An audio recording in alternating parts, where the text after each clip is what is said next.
அனைவருக்கும் நமஸ்காரங்கள். முதற்கண் திரு வாசன் அவர்களுக்கு என்னுடைய நெஞ்சார்ந்த நன்றியை தெரிவித்துக் கொள்கிறேன். ஏன்னா இதெல்லாம் லைஃப்ல நினைச்சு பார்க்க முடியாத அற்புதமான ஒரு தருணங்கள். ஆர்த்தி பார்த்துட்டோம். கங்கை நதி, கங்கையினுடைய காத்து வாங்குறதே பெரிய மகா புண்ணியம். கங்கையில ஒரு போட்ல காஷி சேத்திரத்துல மங்களாரத்தி பார்த்துட்டோம். பைரவரை பற்றி சற்று சிந்திக்க கிடைத்த ஒரு அற்புதமான ஒரு வாய்ப்பை வாழ்நாள் வாய்ப்பாக எண்ணி உங்கள் அனைவருக்கும் மீண்டும் ஒரு வணக்கத்தினை நான் தெரிவித்துக் கொள்கிறேன். ரொம்ப அற்புதமான ஒரு ஆண்டடங்கிய சான்றோர் சபை. எப்பயுமே குவான்டிட்டி முக்கியம் இல்லை, குவாலிட்டி இஸ் மோர் இம்பார்ட்டன்ட். அத்தனை பேரும் பக்தி பெருக்கோட நான் வந்ததுலேருந்து இப்போ கவனிச்சுட்டு இருக்கேன். ஒவ்வொருத்தரும் அப்படி ஒரு தனி உலகத்தில் ஒவ்வொரு விஷயத்துலையும் கனெக்ட் ஆகிறத பார்த்தேன். ஸோ அந்த மாதிரி ஒரு சபையில் ஒரு சில வார்த்தைகள் பகிர்ந்து கொள்ள கிடைச்ச ஒரு வாய்ப்புக்கு மீண்டும் ஒரு முறை வாசனுக்கு நன்றி கூறிக்கொள்கிறேன். இந்த காஷி அப்படிங்கிறது இந்தியாவில் சனாதன தர்மத்தை பின்பற்றுவோருக்கு ஒரு உயிர் நாடி போன்றது. இது ஒரு பக்தி ரீதியாக ஏற்பட்ட ஒரு விஷயமா, உணர்வு ரீதியாக ஏற்பட்ட ஒரு விஷயமா, உண்மையிலேயே இதுக்கு அவ்வளவு பெரிய ஏற்றம் உண்டா அப்படின்னு கிடைச்ச ஒரு கொஞ்ச நேரத்துக்குள்ள காசியில 2 விஷயம் ரொம்ப பிரசித்தம். ஒன்று சுவாமி விஸ்வநாதரும் விஷாலாட்சியும், இன்னொன்று காலபைரவர். இந்த காலபைரவனுடைய சிறப்புகளை அடியேன் அறிந்த வரையில் உங்களுடன் பகிர்ந்து கொள்ள விடுகிறேன். பைரவரை பத்தி தெரிஞ்சுக்கிறதுக்கு முந்தி சிவனையும் சக்தியும் பத்தி தெரிஞ்சுக்காட்டி பைரவரை தெரிஞ்சுக்கவே முடியாது. உங்களுக்கு எல்லாருக்கும் தெரியும், இந்த சனாதன தர்மம் 4 வேதங்களாலும் 14 புராணங்களாலும் இதிகாசங்களாலும் உபநிடதங்களாலும் இப்போ உலகில் தோன்றிய அனைத்து மனிதர்களையும் வெறுமனே வாழ்வியல் வெற்றிகளை மட்டும் கொடுத்து, வாழ்க்கைக்கு தேவையான சம்பத்துக்களை மட்டும் கொடுத்து அவர்களை திருப்திப்படுத்துவதை தாண்டி பூலோகத்தில் பிறந்த ஒவ்வொருவரையும் இறை உணர்வு அப்படிங்கிற ஒரு விஷயத்தை அடைவதற்குத்தான் சனாதனம் வழிவகுத்திருக்கிறதே தவிர வெறுமனே ஒரு பக்தி துதிப்பாடல்கள் அதன் மூலம் வாழ்வியல் வெற்றிகள் அப்படிங்கிறது அல்ல சனாதனத்தினுடைய அடிப்படை. அந்த வகையில் இந்த காலபைரவர் அப்படிங்கிற ஒரு கான்செப்டே ரொம்ப வசந்த ஒரு கான்செப்ட். 14 புராணங்களின் பிழிவு சாரம் அப்படின்னு நம்ம எடுத்துனோம்னா சிவனே முழுமுதற் கடவுள். அந்த சிவன் யார், எங்க இருக்கிறார், எப்படி இருக்கிறார்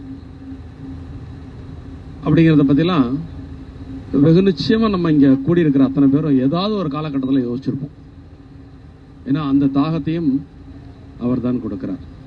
நம்முடைய தமிழகத்திலே 63 நாயன்மார்கள் வாழ்ந்து அதில் குறிப்பாக 4 தேவாரம் மூலமாக சிவனின் அற்புதங்களை நமக்கு சொல்லியிருக்கிறார்கள். அதிலே மாணிக்க வாசகருடைய ஒரு வாசகம் அடியே எனக்கு மிகவும் மனதிற்கு பிடித்த வாசகம். அது என்னவென்றால், அவன் அருளாலே அவன் தாழ்வணங்கி. எதுவுமே எதேச்சியா நடந்துறதில்லை, எல்லாத்துக்கும் பின்னாடி ஒரு காரணம் இருக்கு. அந்த மாதிரி இந்த பிரபஞ்சம் தோன்றுவதற்கு முன்பு எப்படி இருந்தது, எது இருந்தது அப்படின்னு யோசிச்சா ஆரம்பத்தில் எல்லையற்ற ஒரு முன்னோட்டம் அப்படி எடுத்துப்போம். இதுக்கு முந்தைய என்ன, இதுக்கு முந்தைய என்ன, இதுக்கு முந்தைய என்ன அப்படின்னு எதற்கு முந்தும் எதுவும் இல்லாத ஒரு சூழல் இருந்தது அல்லவா? அந்த சூழல் எதுவாக இருந்தது அப்படின்னு யோசிச்சோம்னா இங்கே ஒரு சித்தர் பெருமான் உட்கார்ந்துருக்கார். அவர் 100% இந்த கூற்றை ஒத்துப்பார். ஆரம்பத்தில் வெறும் எல்லையற்ற ஒரு பரவெளி மட்டுமே இருந்தது. அந்த பரவெளியை நாம் சிவம் என்று கூறலாம். அது ஆதியும் அந்தமும் அற்றது, முதலும் முடிவுமற்றது, உருவமற்றது, எல்லையற்றது. அப்படி இருந்த அதுக்கு இப்படி இருந்தா அதுவே எப்படி தன்னை உணர முடியும்? திடீர்னு அதுக்கு ஒரு யோசனை வருது. நாம் யார்? அந்த எல்லையற்ற பரம்பொருளுக்கே அந்த எண்ணம் ஏற்படுகிறது. நாம் யார் அப்படிங்கும் பொழுது திடீர்னு ஒரு மகா சங்கல்பம் பண்ணுகிறது அந்த மகா சக்தி. அந்த மகா சங்கல்பம் செய்த அந்த நொடி இந்த பிரபஞ்சம் முழுவதும் ஒரு சக்தி வியாபிக்கிறது. அந்த சக்திக்கு பராசக்தி என்று பெயர். இந்த பராசக்தியும் சிவனிலிருந்து தோன்றிய ஒரு பிரம்மாண்டமான ஒரு சக்தி. ஆனால் அந்த சக்தியும் செயல்படாமல் அசைவற்ற நிலையில் இருக்கிறது. இதை நம் முன்னோர்கள் எல்லாம் அர்த்தநாரீஸ்வரர் அப்படிங்கிற ஒரு நிலையாக குறிப்பிடுவார். இந்த பராசக்தியை ஏன் சாதாரண மனிதர்களால் உணர முடியவில்லை அப்படின்னு கேட்டா, இன்றைய விஞ்ஞானத்தை வச்சு நம்ம அதுக்கு ஒரு விளக்கம் கூறலாம். உதாரணத்துக்கு, ஒரு எலக்ட்ரிசிட்டி ஜெனரேட் ஆகிற ஒரு இடம் 10,000 வோல்ட் கரண்ட் வருதுன்னு வச்சுக்கோங்க. 10,000 வோல்ட் கரண்ட்டை இந்த டியூப்லைட் தாங்குமா? அது படிப்படியாக குறைஞ்சு ஒரு டிரான்ஸ்ஃபார்மர் வச்சு 40 வாட்ஸ், 50 வாட்ஸ், 100 வாட்ஸ் அப்படின்னு எதுக்கு எவ்வளவு தேவையோ அந்த சக்தியை அப்படி பிரித்து கொடுத்தால் அந்த சக்தி உணரப்படும், பயன்படும். அது மாதிரி அந்த எல்லையற்ற அந்த பராசக்தியினுடைய சக்தி சாதாரண மனிதர்களாலோ அல்லது எந்த உயிர்களாலோ அப்படியே ஏற்றுக்கொள்ளவோ உணரவோ முடியாது. அதனால் அதுவே ஒரு பெருங்கருணையாகி 1000ல் ஒரு பங்கு குறைந்து ஆதிசக்தியாக உருப்பெறுகிறது. அந்த ஆதிசக்தி இச்சாசக்தி, ஞானசக்தி, கிரியாசக்தி அப்படின்னு படிப்படியா ஒவ்வொன்றும் 1000 குறைஞ்சு கடைசியா குடிலா சக்தின்னு ஒரு சக்தி, அது 7 விதமாக பிரிந்து அதுல தான் இந்த பிரபஞ்சமே உருவாகுது. இப்ப நம்ம பார்க்கக்கூடிய பிரபஞ்ச சக்தியினுடைய அந்த டைல்யூட்டட் வெர்ஷன் அல்லது ஃபில்டர்டு வெர்ஷன் நீங்க பாத்தீங்கன்னா பல மடங்கு பராசக்தியினுடைய சக்தியிலிருந்து குறைஞ்சு வந்த சக்தி தான் நம்ம காணக்கூடிய இந்த உலகங்கள். சரி, இப்போ இதுக்கும் காலபைரவருக்கும் என்ன சம்பந்தம் அப்படின்னா, அந்த எல்லையற்ற பரம்பொருளான அந்த சிவன் ஒரு பரிணாமம் எடுக்க வேண்டும் என்று எண்ணும் பொழுதே தன்னிலிருந்து ஒரு 5 விதமான சக்தியை அவர் வெளிப்படுத்துகிறார். படைத்தல், காத்தல், அழித்தல், மறைத்தல் மற்றும் அருளல். இந்த 5 விதமான சக்தியை அவர் வெளிப்படுத்திய பிறகு உலகம் உண்டாகியது. ஒரு இயக்கம், தோற்றம் அப்படின்னு ஒண்ணு வந்தாலே இதை தாண்டி ஒரு டைமென்ஷன் இருந்து வேலை செய்யுதுன்னு அர்த்தம். கண்ணுக்கு தெரியாத சூட்சுமம் கண்ணுக்கு தெரியக்கூடிய தோற்றமா இப்ப மாறுது அப்படின்னா ஒரு ப்ராசஸ். அந்த ப்ராசஸுக்கு காலம் அப்படிங்கிற ஒரு விஷயம் ரொம்ப முக்கியமான ஒரு விஷயம். இந்த காலம் என்பது 6வது டைமென்ஷன், சிவபெருமானுடைய 6வது டைமென்ஷன். இந்த காலத்திற்குள் தான் அத்தனையும் இருக்கிறது.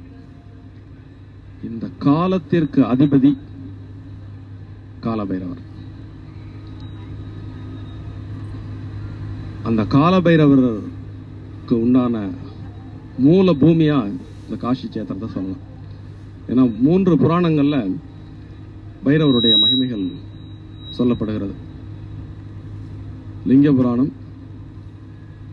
சிவபுராணம், ஸ்கந்த புராணம். இந்த 3 புராணங்களிலே பைரவருடைய மகிமைகள் சொல்லப்படுகிறது. பைரவருடைய தோற்றுவாய் சொல்லப்படுகிறது. குறிப்பாக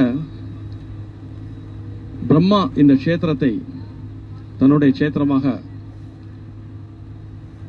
ஏற்க வேண்டும் என்று நினைத்த பொழுது இந்த இடத்திற்கு சிவன் காவலாக முதலில் பைரவரை அனுப்பியதாக ஒரு கூற்று உண்டு. இன்னும் புராணத்தில் வேறு சில கதைகளும் உண்டு. ஆரம்பத்தில் பிரம்மாவுக்கு 5 தலைகள் இருந்தது. அவர் ஒரு ஆணவத்தினால் சற்றே படைப்பு தொழில் செய்வதால் தானே உயர்ந்த தெய்வம் என்று அவர் கருதியதால் சிவன் பைரவரை உருவாக்கி அந்த ஆணவ தலையை கிள்ளி வருக அப்படின்னு சொல்றாரு. ரொம்ப ஃபெரோஷியஸ் ஃபார்ம்ல பைரவர் வந்து ரொம்ப சாதாரணமாக தன்னுடைய நெகத்தால அப்படி ஒரு கீர்னார். அந்த பிரம்மாவுடைய 5வது தலை கிள்ளி எறியப்படுகிறது. அதிலிருந்து பிரம்மாவுக்கு 4 தலை அப்படின்னு ஒரு பைரவர் பற்றின அந்த புராணத்தில் அந்த செய்தி சொல்லப்படுகிறது. இதனுடைய குறியீட்டு செய்தி என்ன அப்படின்னா, பைரவரை வழிபடுவதால் ஒவ்வொரு தனி மனிதனுக்குள்ளும் இருக்கக்கூடிய ஆணவம் என்பது கிள்ளி எறியப்படுகிறது. இந்த ஆணவம் கிள்ளி எறியப்பட்டவுடன் அவன் காலம் கடந்த நிலைக்கு, எல்லாம் அல்ல அந்த பரம்பொருள் நிலைக்கு தன்னை உயர்த்தி கொள்ளக்கூடிய ஒரு பெரும் பக்குவத்தை அவன் அடைகிறான். அதனாலதான் காலபைரவருடைய வரலாறு அப்படிங்கிறது, வழிபாடு அப்படிங்கிறது 3 விஷயத்துக்காக தெரிந்தோ தெரியாமலோ நிறைய பேர் வந்து ஃபாலோ பண்ணாங்க பைரவருடைய வழிபாட்டை. முதல்ல தற்காத்து கொள்ளுதல். பைரவர் வந்து தீய சக்திகளிலிருந்து காப்பாற்றக்கூடிய வல்லமை உள்ள காவல் தெய்வம். அதனாலதான் பழங்காலங்களில் ஒவ்வொரு சிவன் கோயில்லையும் மேற்கு பார்த்து கோயில் வளாகத்தையே காப்பதற்காக பைரவரை வைக்கக்கூடிய ஒரு வழக்கம் இருந்தது. பைரவர் காவல் தெய்வம். 2வது பயம் நீக்குபவர். அர்த்த சாஸ்திரத்துல சாணக்கியர் ஒரு அற்புதமான ஒரு ஸ்டேட்மெண்ட் சொல்லியிருப்பார். பயப்படுபவர்களுக்கு ஞானம் பெறும் அருகதை இல்லை அப்படின்னு. அறிவை அடையவும் ஞானம் பெறவும் ஒரு சாதகனுக்கு தேவையான முதல் பண்பு பயத்தில் இருந்து நீங்குவது. அப்போ அப்படிப்பட்ட பயத்தை நீக்குபவர் பைரவர். அஞ்ஞானத்திலிருந்து நம்மை விடுவிப்பவர், பயத்தை போக்குபவர். இது 2ம் போன பிறகுதான் தன் முன்னாடி இருக்கக்கூடிய எந்த ஒரு விஷயத்தையும் ஒரு மனுஷன் ஃபேஸ் பண்ண முடியும். அதன் பிறகுதான் அவன் இறைவனை பற்றி யோசிக்க முடியும், இறைவனுடன் இரண்டரை கலப்பதை பற்றி யோசிக்க முடியும். இந்திய தத்துவங்களிலே தெற்கிலும் சரி வடக்கிலும் சரி சிறந்து விளங்குவது அத்வைத்தம். ஒரு வரலாற்று கண்கொண்டு ஆய்ந்து நோக்கினால் முதலில் அத்வைத்தம் அப்படிங்கிற ஒரு பிரம்மாண்டமான ஒரு தத்துவத்தை உலகிற்கு வழங்கியவர் ஆதிசங்கர பகவத்பாதா. காலத்தை வைத்து பார்க்கும் பொழுது திருமூலர் என்ற சித்தர் வெகு நிச்சயமாக ஆதிசங்கருக்கு முற்பட்டவர் என்று நாம் கூறலாம். முதல்ல இந்த அத்வைத்தம் அப்படிங்கிற ஒரு கான்செப்டை தெல்ல தெளிவாக பக்தி நெறியிலும் அவர் விளக்கியிருக்கிறார், யோக நெறியிலும் விளக்கியிருக்கிறார். ஸோ தென்னகத்திலிருந்து ஆதிசங்கர பகவத்பாதாலும் திருமூலரும் ஒரு 1300 வருடங்களுக்கு முன்பு அல்லது 1500 வருடங்களுக்கு முன்பே இந்த உலகிற்கு வழங்கிவிட்டார்கள். வட இந்தியாவில் பார்த்தீங்கன்னா காஷ்மீர் சைவம் அப்படின்னு ஒரு சைவ கோட்பாடு உண்டு. அது கிட்டத்தட்ட கிபி 2ஆம் நூற்றாண்டிலிருந்தே புகழ்பெற்ற ஒரு பெரும் சமய தத்துவம். ஆனால் அது தனித்தனியாக கிரமா என்ற சக்தி வழிபாடு, குலா அப்படிங்கிற சக்தி வழிபாடு, சிவதிருஷ்டி அப்படின்னு சொல்லிட்டு சிவனை தனியா வணங்குறது, பிரத்யபிக்ஞா அப்படின்னு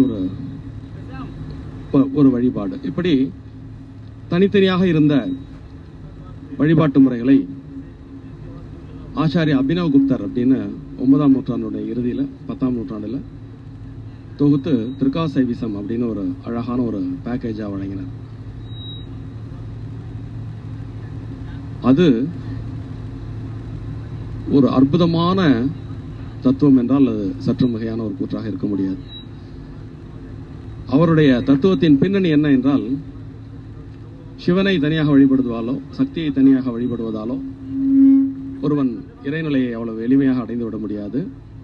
மாறாக சிவசக்தியை ஒரே ரூபத்தில் கண்டு யார் வழிபடுகிறார்களோ அவர்கள் அந்த இறைநிலையை எளிமையாக அடைந்து விட முடியும் அப்படின்னு ஒரு புதிய கோட்பாட்டை கொண்டு வந்தார். அந்த கோட்பாட்டில் அப்படி உங்களுக்கு இறைவனுக்கு அருகாமையில் செல்ல உதவக்கூடிய தெய்வமாக பைரவரை அவர் முன்னிறுத்திருக்கிறார். அவர் ஒரு பைரவஸ்தவம் அப்படின்னு ஒன்று எழுதியிருக்காரு. 4 வரையில் 10 ஸ்லோகம்தான். அந்த 10 ஸ்லோகத்துக்குள்ள கம்ப்ளீட்டா a layman can become Lord Shiva அப்படிங்க ஒரு ஸ்டேஜ் பை ஸ்டேஜா, ஸ்லோகம் பை ஸ்லோகமா, ஒரு ஸ்லோகத்திலேருந்து அடுத்த ஸ்லோகம் அப்படியே. இன்னொரு இன்ட்ரெஸ்டிங்கான ஒரு ஃபேக்டர் உங்களுக்கு சொல்றேன். இப்போ தென்னிந்தியாவிலேருந்து 2 பேரும், வட இந்தியாவில் ஆச்சாரிய அபினவ் குப்தர் சொன்னேன் இல்லையா, இந்த 3 பேரும் கடைபிடித்த தத்துவம் அத்வைத்தம். இந்த 3 பேருமே இந்த அத்வைதத்தை அடைவதற்கு முன்னிறுத்திய தெய்வம் பைரவர். ஆதிசங்கர பகவத்பாதால் காலபைரவ அஷ்டகம் எழுதியிருக்கார். ஆச்சாரிய அபினவ் குப்தர் பைரவஸ்தவம் எழுதியிருக்கார். திருமூலர் கேட்கவே வேண்டாம், பைரவருக்கு பல ஸ்லோகங்கள், பைரவிக்கு 64 ஸ்லோகங்கள். இந்த மாதிரி இந்த 3 பெரும் இந்தியா கண்டெடுத்த 3 பெரும் முத்தான ஆச்சாரியர்கள் இந்த பைரவரை, கால பைரவரை இறைவனுக்கு அருகில் நம்மை அழைத்துக் கொள்ளக்கூடிய தெய்வம். இன்னும் டெக்னிக்கலாவோ அல்லது சயின்டிபிக்காவோ சொல்லணும் அப்படின்னா, மேன் ஒரு பக்கம், காட் ஒரு பக்கம். மேனை டிரான்சிட் பண்ணி காடா மாற்றக்கூடிய ஒரு கடவுளா பைரவரை இந்த 3 பேருமே முன்னிறுத்தி இருக்கிறார்கள். இந்த காசி சேத்திரம் கூட அடியே இன்னைக்கு தான் இப்போ இந்த போட்ல போகும்போது தான் யோசிச்சேன், ஏன் இவ்வளவு எல்லாருமே தெரிஞ்சோ தெரியாமலோ, படித்தவர்களோ படிக்காதவர்களோ, ஞானிகளோ அஞ்ஞானிகளோ வாழ்நாளில் ஒரு முறையாவது காசிக்கு சென்று வந்து விட வேண்டும் அப்படின்னு ஒரு எண்ணத்தை வச்சிருக்காங்க. இந்த பைரவர் என்பவர் கடவுளுக்கு பக்கத்தில் மனிதனை அழைத்து செல்லக்கூடிய அந்த காரணத்தினாலோ என்னவோ, நீத்தார் கடனை இங்கு செய்வதன் மூலம் நம் முன்னோர்களை கரை சேர்க்கலாம் அப்படிங்கிற ஒரு நம்பிக்கை தொன்று தொட்டு வந்திருக்கலாம். ரொம்ப நுட்பமா யோசிச்சு பார்த்தா அது உண்மையும் கூட. பைரவர் இந்த க்ஷேத்திரத்துல தான் சிவனால் பணிக்கப்பட்டு இந்த க்ஷேத்திரத்தினுடைய காவல் தெய்வமா இருந்தார். அவருக்கு க்ஷேத்திரபாலர் அப்படிங்கிற ஒரு பேரும் அதனால ஏற்பட்டது. அதனாலேயே பல ஊர்களில் காவல் தெய்வங்களாக க்ஷேத்திரபாலர் என்ற பைரவனுடைய ஒரு வடிவம் நிறுவப்பட்டது.